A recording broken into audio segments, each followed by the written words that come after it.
Et si Faustine Bollaert quittait l'antenne de France 2 ? Cette hypothèse, qui paraît un peu folle, est pourtant envisagée chez un concurrent du service public. En effet, comme le rapporte Le Parisien, TF1 serait à la recherche de nouveaux visages pour incarner ses programmes. Parmi eux, l'animatrice de Ça commence aujourd'hui. Selon nos confrères, les patrons de la chaîne aimeraient renouveler leur pari gagnant de 2018 lorsqu'il avait débauché Camille Combal avant de lui confier les rênes de plusieurs émissions cultes comme Une famille en or, Danse avec les stars ou encore Masked Singer. Dans leur viseur donc, l'animatrice de France 2, mais aussi Cyril Ferraud. Ce que TF1 pourrait leur proposer ? De reprendre l'animation de 50 Inside après l'annonce du départ de Nikos Aliagas.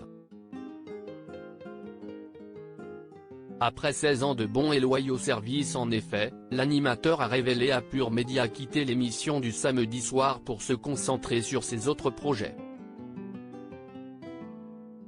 Pour lui succéder, Nikos Aliagas aurait une préférence pour une femme.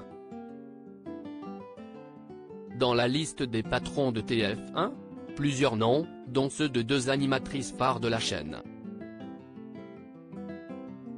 À commencer par celui d'Hélène Manarino. Débarquée il y a quelques mois sur la première chaîne, l'animatrice est déjà présentatrice de CST Canteloup en remplacement d'Alessandra Sublet et du Grand Quiz. Elle serait à l'aise dans Inside. Elle pourrait parfaitement reprendre l'interview de Nikos. Mais ça pourrait faire beaucoup de programmes en même temps, se demande un membre de TF1. Celui de Karine Ferry aussi. L'animatrice de The Voice Kids, des docs du week-end et de chroniques criminelles pourrait évoluer.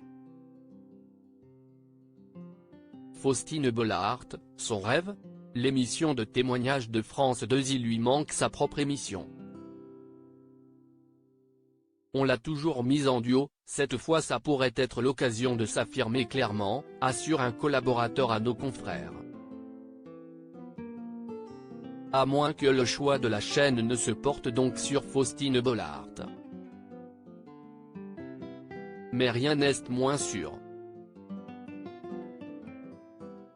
Car aux manettes de l'émission testimoniale de France 2 depuis plusieurs saisons, elle est épanouie sur le service public.